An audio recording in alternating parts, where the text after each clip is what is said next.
SSC, HSC ও degree পরীক্ষায় আমরা প্রায় দেখি শিক্ষার্থীদেরকে ফ্লাড, সাইক্লোন অথবা আর্থকুয়েকের মতো টপিকে প্যারাগ্রাফ লিখতে বলা হয়।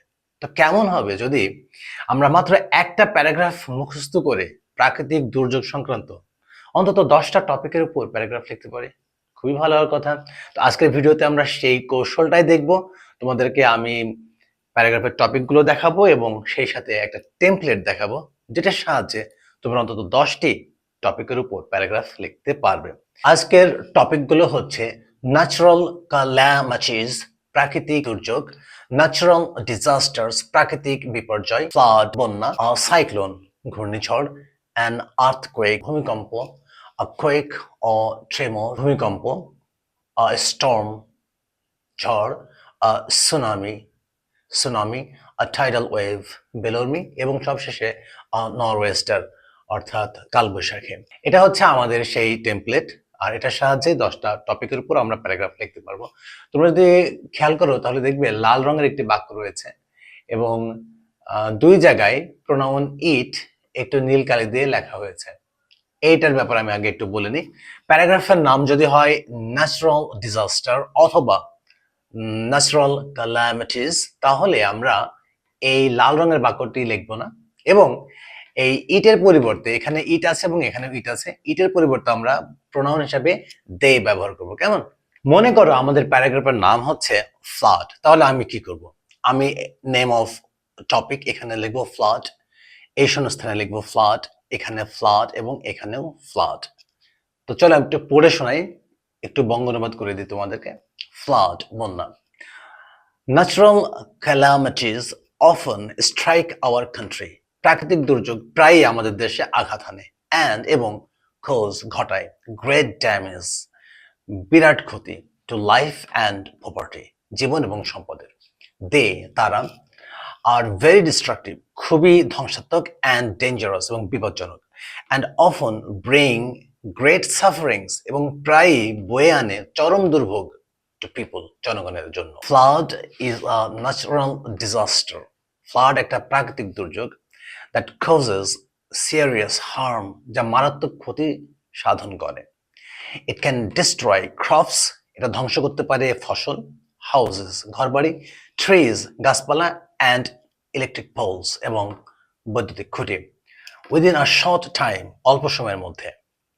ইট ক্যান অলসো ড্যামেজ রোডস, এটা আরও ক্ষতিগ্রস্ত করতে পারে রাস্তাঘাটের; ব্রিজেস, সেতুর; অ্যান্ড আদার ইম্পর্ট্যান্ট স্ট্রাকচারস, এবং অন্যান্য গুরুত্বপূর্ণ অবকাঠামোর। Many people loose their lives, অনেক মানুষ তাদের জীবন হারায়; and many more become homeless, এবং আরো অনেকে গৃহহীন হয়ে পড়ে।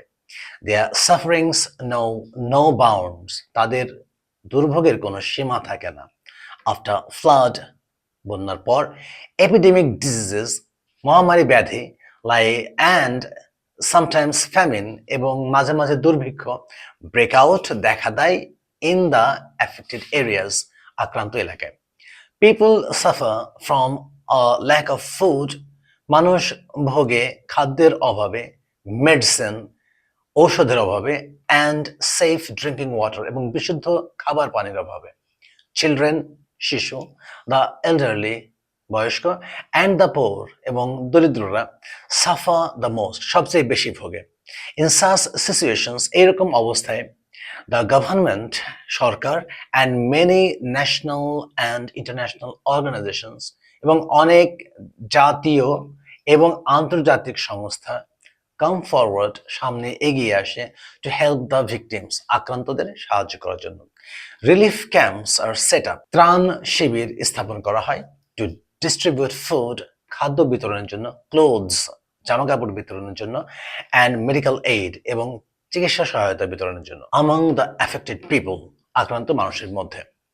হাউএভার, যাই হোক, to reduce the damage caused by flood, বন্যা দ্বারা সৃষ্ট ক্ষয়ক্ষতি কমানোর জন্য more shelter centers should be built, আরো আশ্রয় কেন্দ্র নির্মাণ করা উচিত, and trained rescue teams should be prepared, এবং প্রশিক্ষিত উদ্ধারকারী দল প্রস্তুত রাখা উচিত to act quickly in times of emergency, যেন তারা ইমার্জেন্সি অর্থাৎ জরুরি অবস্থায় আপৎকালীন সময়ে দ্রুত কাজ করতে পারে। Early warning systems through radio and television can save many lives.